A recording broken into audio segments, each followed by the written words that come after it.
कौन है जो मेरे क्रोध को भड़काने का प्रयास कर रहा है?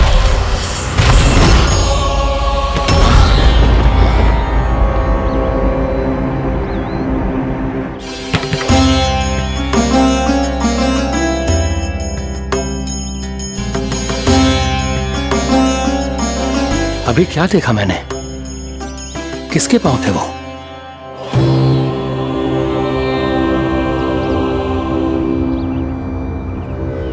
मैं आप सबका कष्ट हरूंगा। मैं अवश्य अवतार लूंगा। मैं अवश्य अवतार लूंगा श्री कृष्ण के रूप में। श्री कृष्ण के रूप में। श्री कृष्ण के रूप में।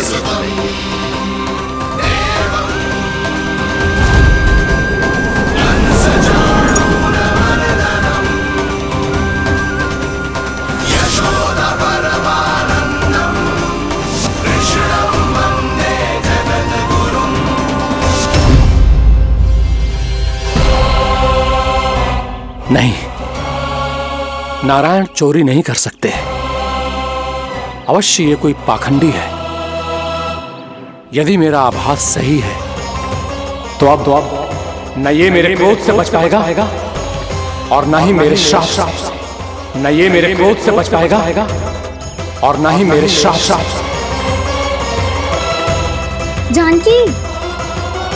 जानकी को मैं ऐसी स्थिति में छोड़ के नहीं जा सकता। क्या होगो? कछु तो बोल।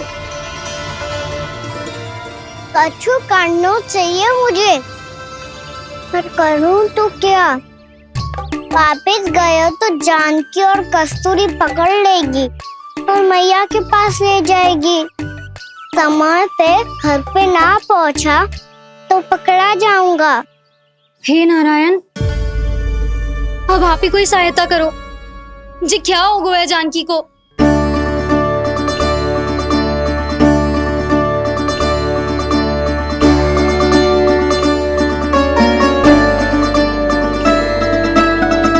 कस्तूरी, कस्तूरी, कस्तूरी।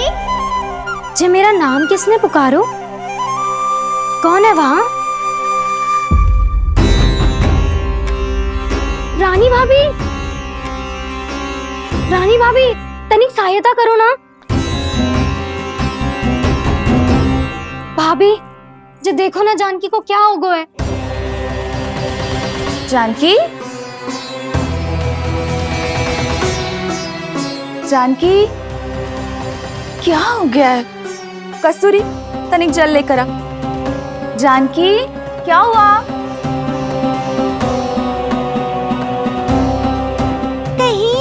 ये तो नहीं सोच रहे प्रभु कि बड़ी माँ थोड़ी देर में मैया को भी यहाँ बुला लेंगी?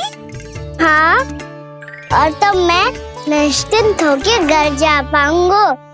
पर प्रभु, यदि मैया को घर से निकलने से पहले ही पता चल गया कि आप घर पर नहीं हैं, तो क्या होगा? ना, कुछ तो गड़बड़ है। कहीं चोट लगने का तो प्रभाव ना है कि जे इतना सो रहा है।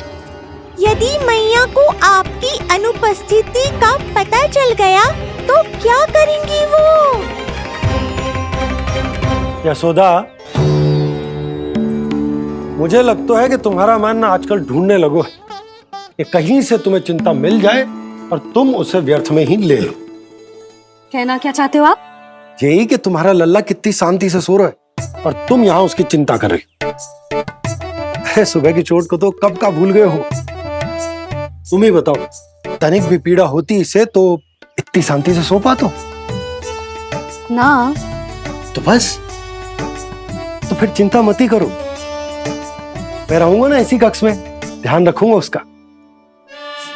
तो जे बोलो ना, आपको भी कान्हा के जैसे चादर तान के सोनो। अरे ना, भरी दोपहर में कोई सोता है क्या भला? पक्की बात? हाँ, पक्की बात। मैं लल्ला को ध्यान रखूंगा, तुम चिंता मत करो। हाँ हाँ हाँ, ठीक है। वैसे भी मुझे बहुत कार्य है। इतना सारा माखन इकट्ठा होगा है, पुराना होने से पहले इन सब का घी निकालना है। जानकी कह रही थी आएगी सहायता करने, तो कहीं ना है।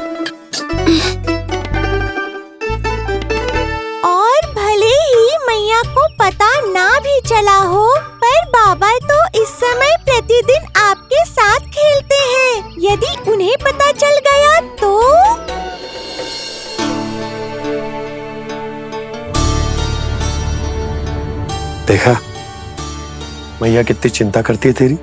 एक बार बाबा को पता चल गया तो फिर मैया को तो पता चलना ही है। उनसे अधिक देर तक छिपा नहीं पाएंगे बाबा।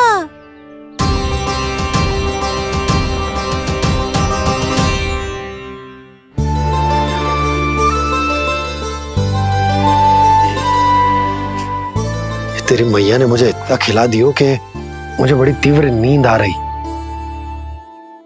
मैं यहीं तेरे साथ तनिक विश्राम कर लेता हूँ।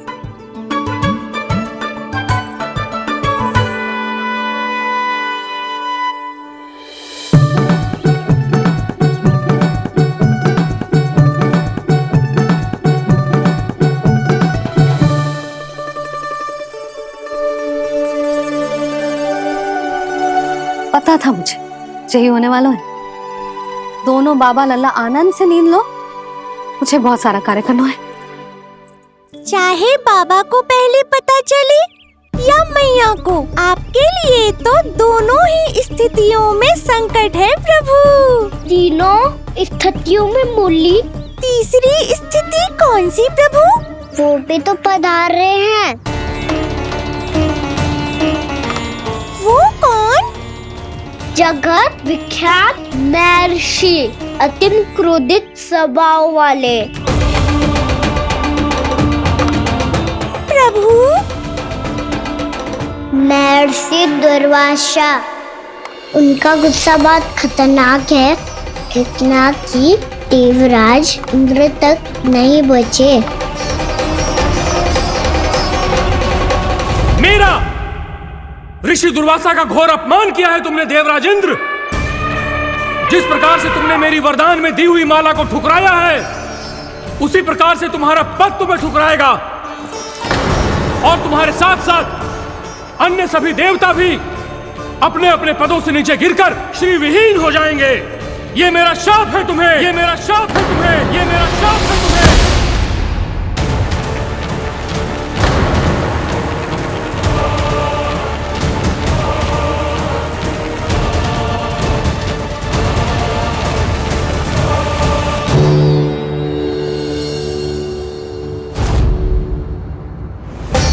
उनकी अर्धांगिनी को भी उनकी क्रोध का सामना करना पड़ा।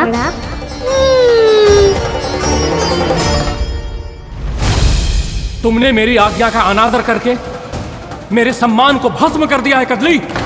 इसलिए मैं तुम्हें श्राप देता हूं कि तुम इसी क्षण भस्म के ढेर में बदल जाओगी।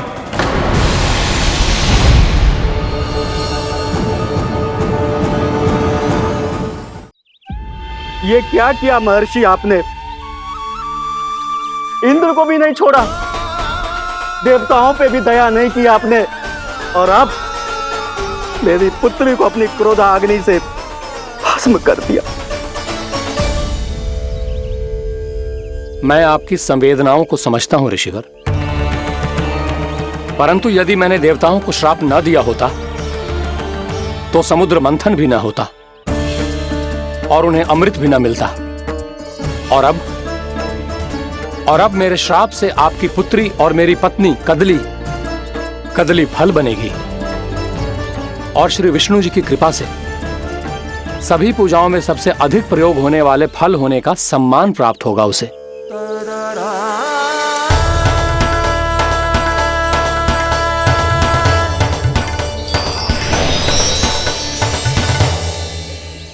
पर इससे आपके क्रोधी प्रवृत्ति को उचित नहीं ठहराया जा सकता।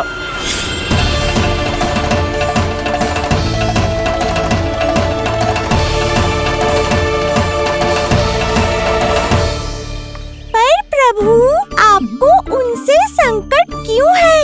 उन्हें थोड़ी ना पता है कि आपने क्या किया है। उनकी तपस्या की शक्ति को कम मत आगो मुरली, उन्हें सब पता चल चुका है। फिर तो फंस गए बुरी तरह से। अब केवल भयभीत ही करोगी, कोई उपाय भी सोचाओगी? प्रभु, इससे पहले कि ऋषि दुर्वासा या कोई और घर पहुँचे, आपको घर पहुँचना होगा ताकि मैया किसी और पर विश्वास ही ना करे। तो तो चलो फिर।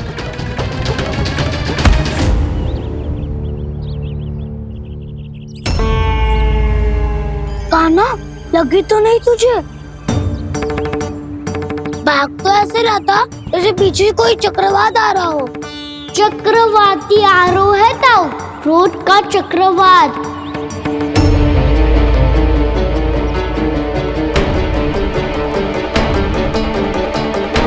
कैसे संभालूंगा मैं महर्षि दुर्वासा को? कान्हा, कहाँ खो गया? और ये माखन क्यों लगा है तेरे मुंह पे?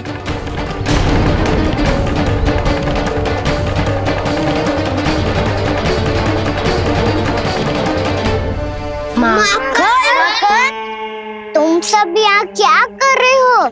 मैंने तुझे चुपचाप घर से निकलते हुए देखा तो मैं इन सब को एकत्र करके तुझे ढूंढने निकल पड़ा। देखो देखो, उसके मुंह के साथ उसके वस्त्र पर भी माखन लगा है। लगता है माखन खा के ना माखन में डुबकी लगा के आए हो कान्हा। कहाँ से? अकेले अकेले चला गो अपने पक्के सका से, पूछो तक ना तूने। मुझे भी ले चलता कान्हा, मेरी मैया तो बिना पूछे माखन सुने भी नहीं देती।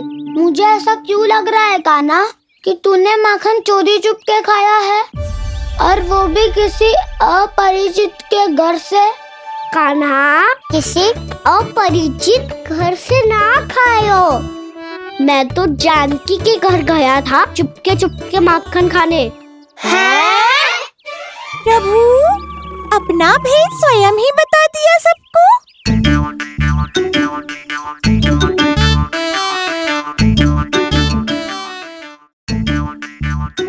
मेरा अर्थ है कि जानकी का घर खुला था तो मैं भीतर चले गयो।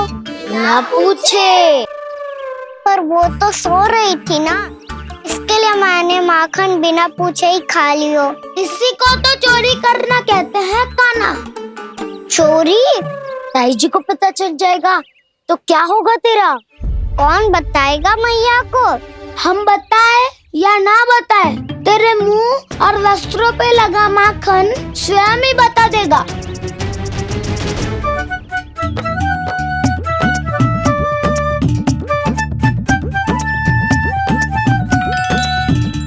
माखन तो आपके वस्त्रों पे भी लगा है दाऊ। ये तो तब लगा होगा जब तू मुझसे टकराया था। हाँ, मैया तो यही सोचेगी ना कि आप मेरे साथ ही थे। अब बताओ, कौन बताएगा मैया को? वसंता भी ने तो सुना है, ये बताएगा। सोच ले वसंता, मैया को मेरी बुराई सुन के क्रोध आया तो? नाना, मैं ना बताऊंगा। जब तक मुझसे सीधे सीधे प्रश्न ना किए जाए तब तक मैं कुछ ना बताऊंगा। यदि यहाँ सत्यवादी मधुमंगल होता तो वो पक्का बता देता। तब तो अच्छा है वो यहाँ नहीं है। मैं बताऊंगा ताई जी को, क्योंकि मुझे ताई जी ने सब सूचना देने को कहा था। कब? सुबह जब मैं ताई जी को पूजा के फूल देने को गया था। सुन, तेरी आंख के सामने कछु उल्टा सीधा हो या कोई अत्यधिक शरारत करे तो सीधे आके मुझे सूचना दियो, समझ गो? ना बताएगो ना तो मैं कान्हा को बाहर भेजने की आज्ञा वापस ले लूंगी। नाना, आप आगे वापस मत देना, मैं सब बताऊंगा।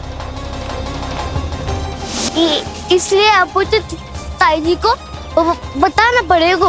अर्थात मैया ने आपको बाहर भेजने से पहले ही गुप्तचर की व्यवस्था कर ली थी। मैंने वचन दिया है। मेरी आंखों के सामने कुछ भी उल्टा सीधा हुआ तो मुझे सूचना देनी पड़ेगी। पर तेरी आंखों के सामने कुछ उल्टा सीधा हुआ ही ना, वो बातों में उलझा रखा ना, मुझे बताना चाहिए ना तो अनुचित होगा बलराम। और सखा को फंसाना अनुचित ना होगा, क्यों दाऊ? ये निर्णय मैं कैसे करूं? तो और कौन करेगा? टीचर।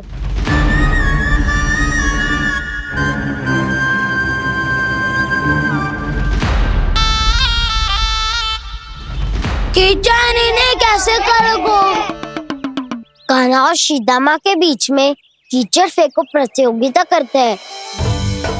जो जीता सब उसी का ही साथ देंगे। बोलो स्वीकार है? स्वीकार है। तो मुझे भी स्वीकार है।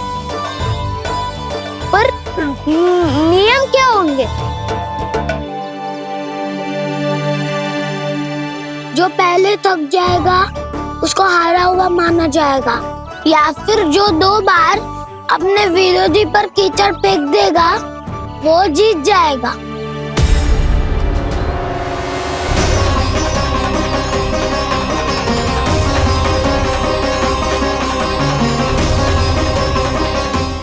माखन चोरी की घटना के कारण महर्षि पहले ही क्रोधित है। अब कीचड़ से खेलता हुआ देखकर उन्हें और क्रोध न आ जाए। कहना तेरा ध्यान कहाँ है? खेल आरंभ होने वाला है। अब चुनौती स्वीकार कर ली है तो खेलना तो पड़ेगा ही। तो फिर चलो।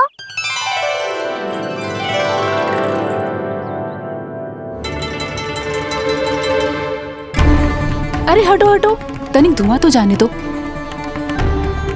को तनिक नजर उतार लूं मैं।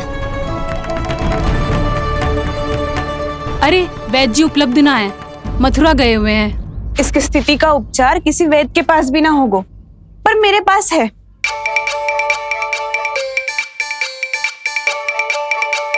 अरे अरे बस करो ये सब।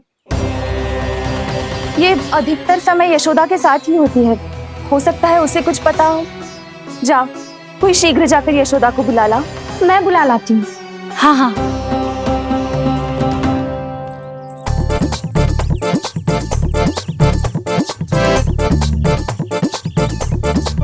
मैं ही बनूंगा निर्णायक। नाना, इसे ना बनना चाहिए। ये तो कान्हा के हाँ में हाँ मिलाता है। बलदाव को ही बनना चाहिए निर्णायक। हाँ हाँ, बलदाव को ही निर्णायक करना चाहिए।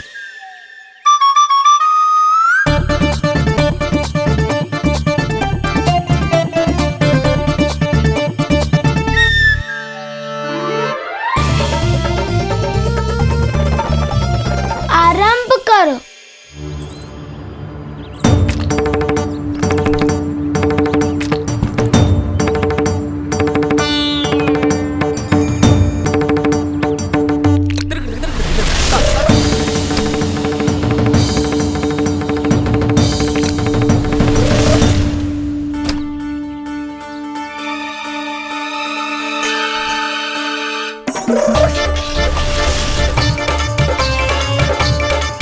वाह, क्या सटीक लगता भेजा है शीदामा ने।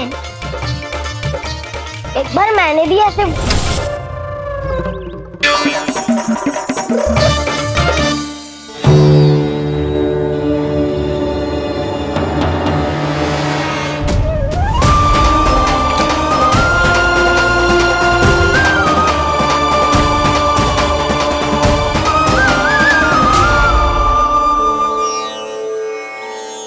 मैं बिल्कुल सही था।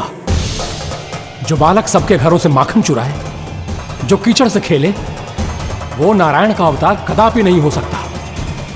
ये अवश्य कोई छलिया है जो कृष्ण होने का स्वांग कर रहा है। इसे इसके अपराध का बहुत कड़ा दंड दूंगा मैं। इसे इसके अपराध का बहुत कड़ा दंड दूंगा मैं। इसे इसके अपराध का बहुत कड़ा दंड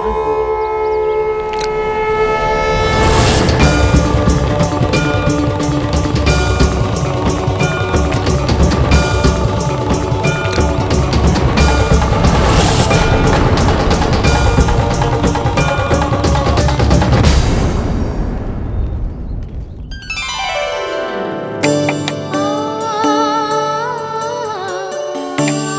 घी बनने की सुगंध से दौड़ा चला तो है, जे सोच के कि मैया कछु विशेष बना रही है। चेतु अभी तक सो रहा है। बहुत समय होगा है, बिना कछु खाए पिए सो गया है। जाके उठाती हूँ।